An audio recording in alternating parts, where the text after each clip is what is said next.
Hello, my name is Aviva Weintraub. I'm the director of the New York Jewish Film Festival.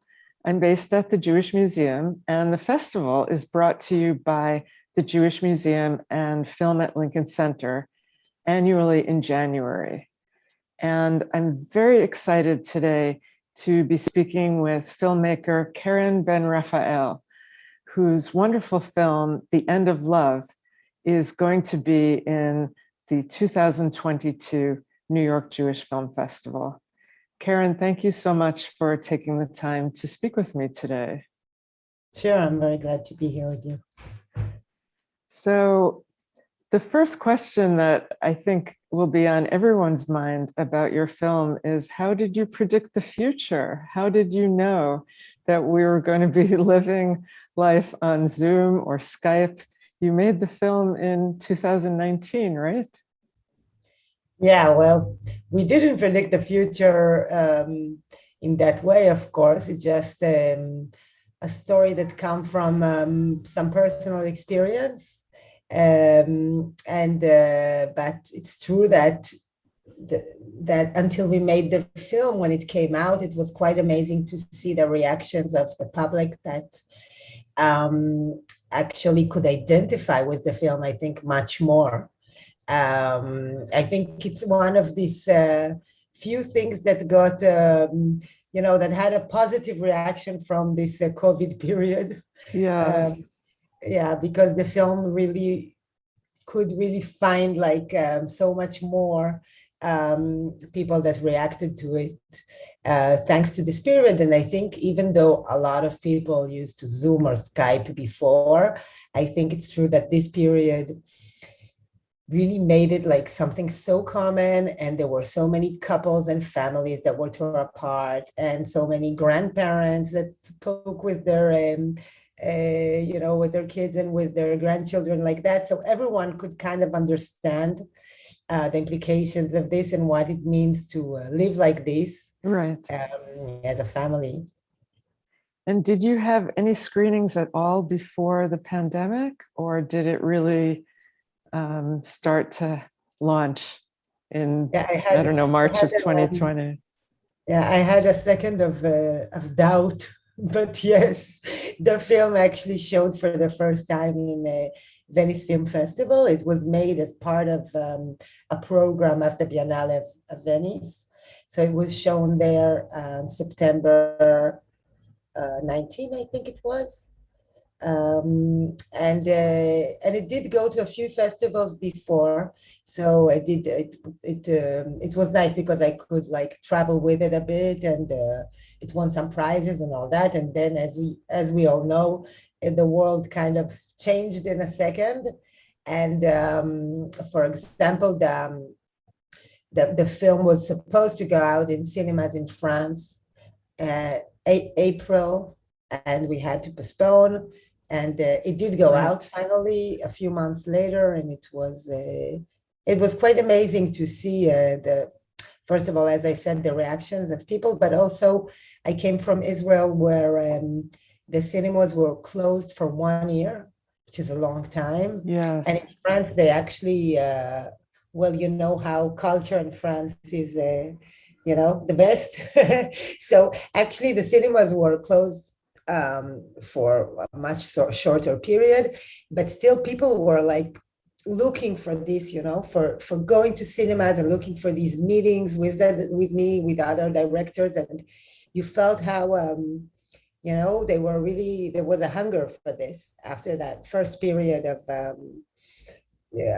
shutdown, Right, so right. A great experience. Oh, that's wonderful. Right. And as you said, I'm sure everyone could relate on a much more personal level than you imagined, I think, when you made the film. Yeah, you could really feel it, how like practically everyone could understand. I think the film, I mean, you can understand it also if you don't. Sure, if you sure. don't do video calls, but I just think that there is something that made us all understand, like the complications of it. when I first thought of doing this film, it was actually because of this feeling that we can have when we're having a video call and everything is fine and like feeling close to someone. And then when you shut down the call, suddenly you feel like really alone. Whereas 1 second ago, it was really like intense and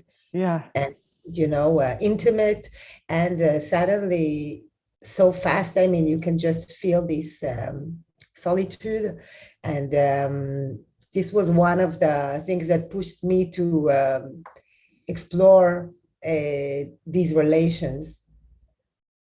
Yeah, that's such an interesting point, because there really is no transitional period. If you're meeting with someone and you leave them, you can stand there, wave goodbye. You can have the long Jewish goodbye that takes longer than the meeting. But when you're on Zoom or Skype and you turn it off, you're finished. Yeah, and especially I think the thing is more than that. It's that when you have a video call, it's like you invite someone to your intimacy in a way, because you're in your house, right? And especially, okay, here it's a story about a husband and wife and their little child. So it's for some moments they live as if they were not separated at all. You can have this feeling with the video calls. It can give you the feeling that someone is really there. Yes. I guess that's why it's even more hard when you cut out the conversation, because it's not like you met someone and you knew you're going to just say goodbye. So it's like you really put someone inside your intimacy in your house, and then you like realize, well, no, he's not really here. Right.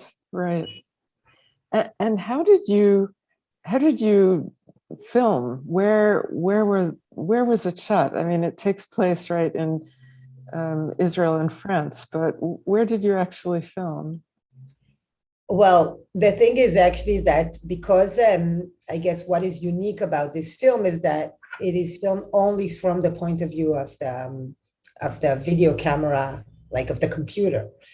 A bit as if we would have found raw materials of a couple that spoke for hours, and then they recorded themselves, and like you are doing now, and then we found all the recordings. It's a bit like that. Right. So this is what was unique about it, and of course it means that we had to find ways of shooting that are different than in a normal shooting, because I did want the actors to act together, at least some. I mean, as much as possible.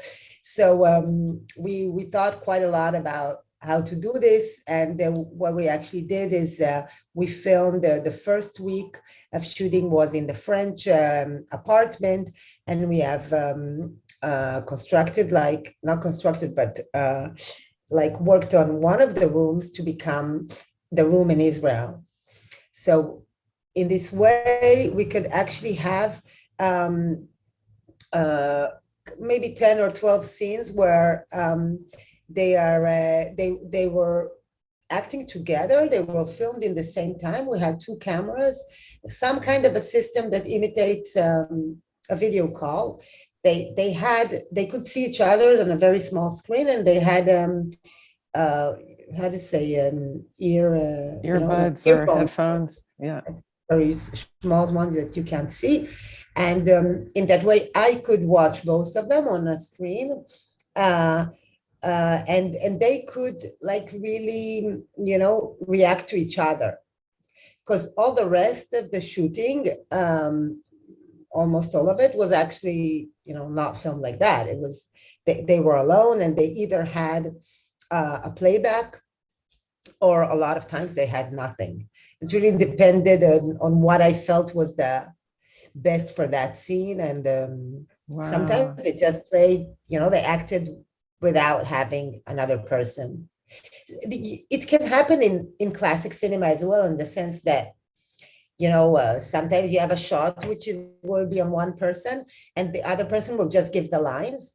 Mhm. So it's quite normal, but usually you will not have that in the whole film. It will not happen all over the film, and you will usually have some kind of an ensemble shot, having both of them together. And here Right. it's not the case, right? So Right. Right. it was really different that way, and I have to say that it was really interesting as a way of shooting, and I think also the actors they liked it, and it was special. It was unique for them.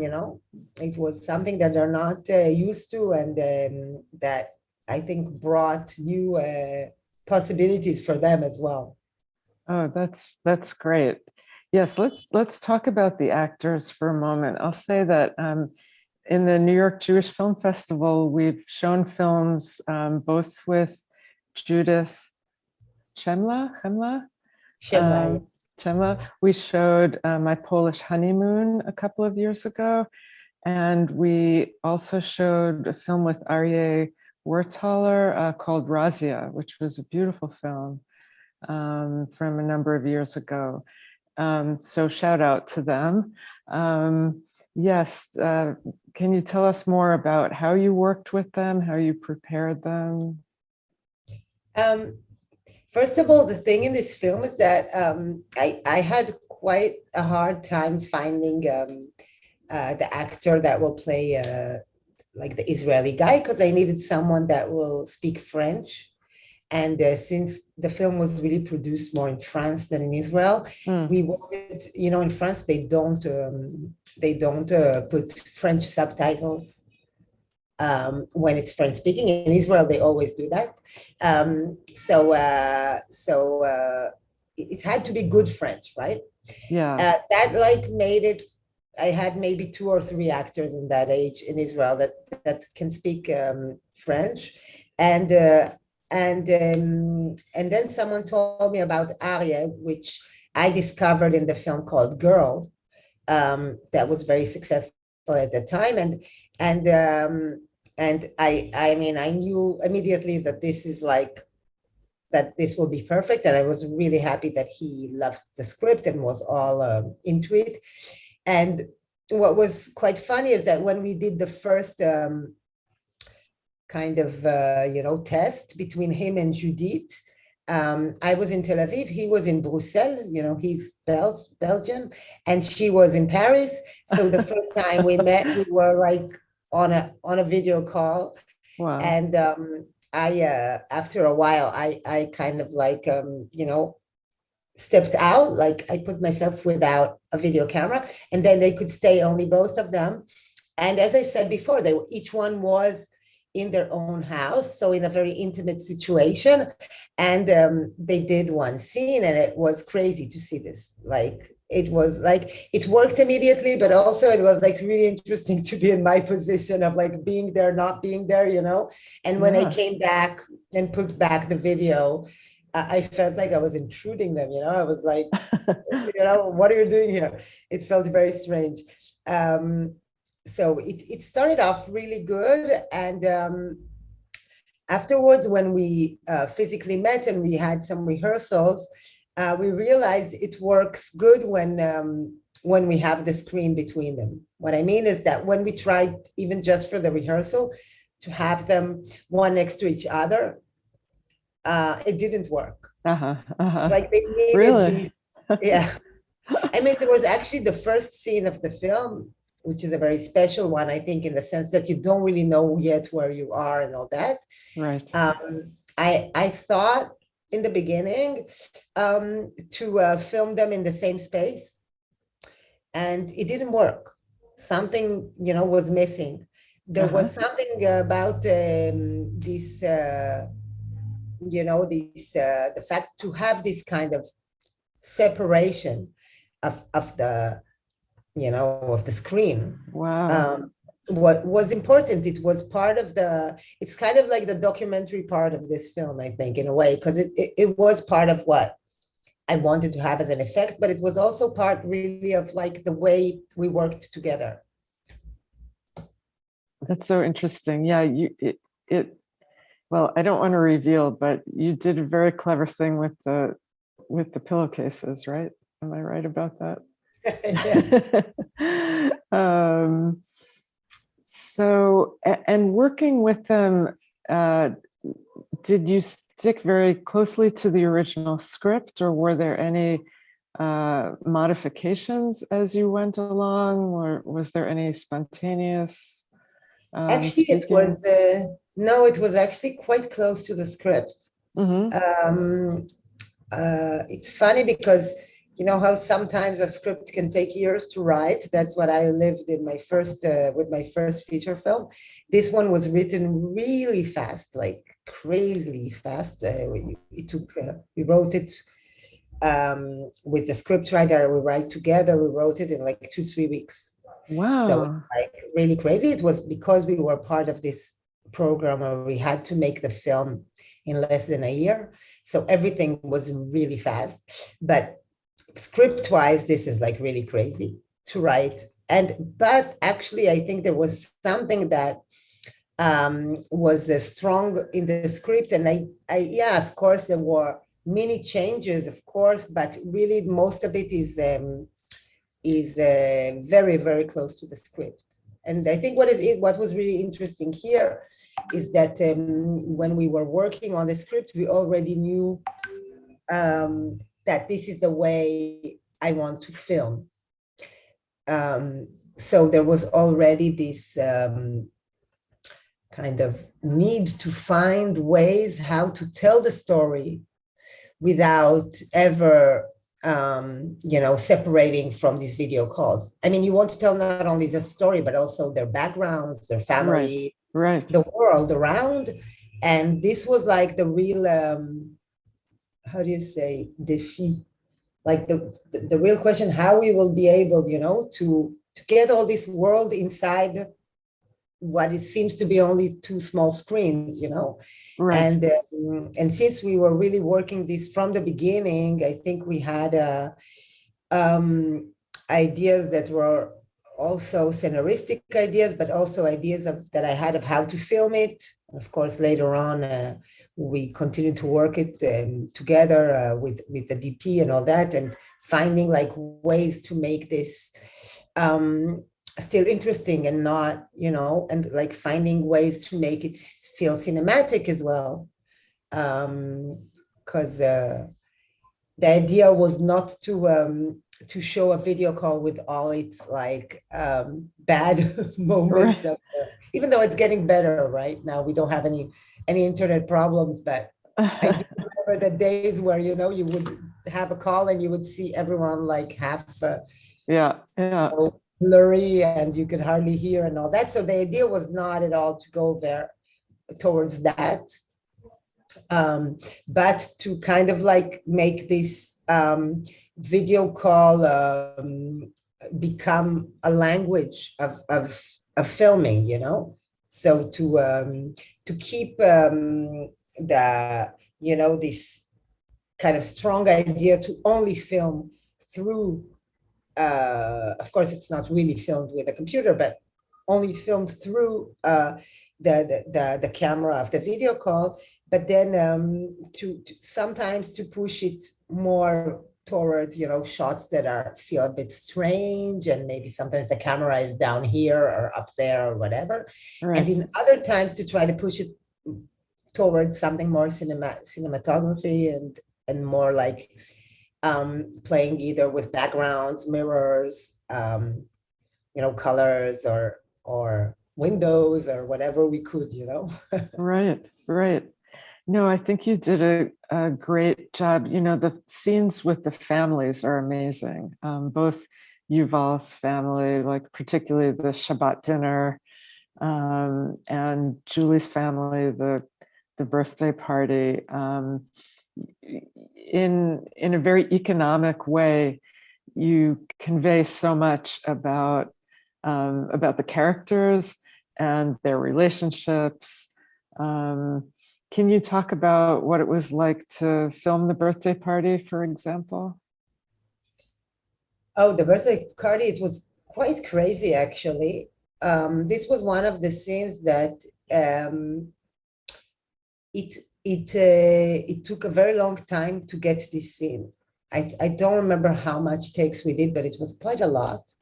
There was something there for me for a while, but also for the actress, for Judith, that we were looking for. And she had to find also in herself, this kind of energy, or maybe more like this kind of rage, because it's really a moment, it's a hard moment. Right, very. And both of these two actors, like Judith and Nomi Lvovsky, who plays the mother. She's also amazing. Showed her films a lot in your festival as well. Yeah, yes, and yes. both of them, by the way, here they're acting non-Jews, by the way, both of them. But so they knew each other. They already acted together, and in Nomi's films, so they knew each other well. But I think in this scene, what was hard but really interesting to get, is to have this whole the people around the camera that moves, Yuval that reacts, who of course was not really there. So having all this in mind all the time and still getting this kind of intensity between these two women, and it was really interesting. And I can only imagine filming with a baby makes things complicated. Lenny is really, well, his real name probably isn't Lenny, but the baby is adorable. No, his name is Lenny. Of course, we gave him the name, baby, of course. Yeah. So he would react. He was so easy. Listen, he's like, I have a baby now. She's around his age at the time. He was such an easy baby. It's like, wow. We were so lucky. And at the same time, this was a film that was made like really in a kind of family atmosphere in a way. And it was the baby of the sister of the producer, which worked on the film as well. She joined with her baby in the same part of the she helped the producer.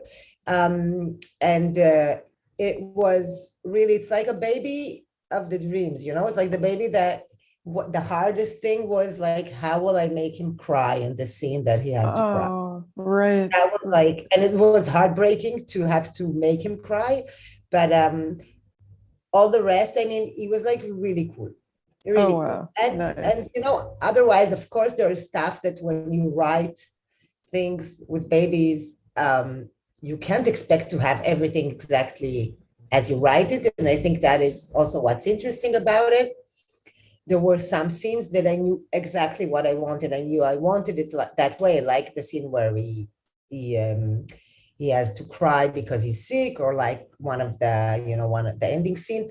But other scenes, I could write, the baby is there and is playing. And actually, we had one scene that he became tired. So actually, Judith started to give him a bottle during the scene, and then he fell asleep. So I had like the same scene shot. Scene, it's actually shots, because it's like these kind of very long shots. So it was shot. I had like 4 or 5 different possibilities, and each possibility could not be edited with the other, because he was never in the same.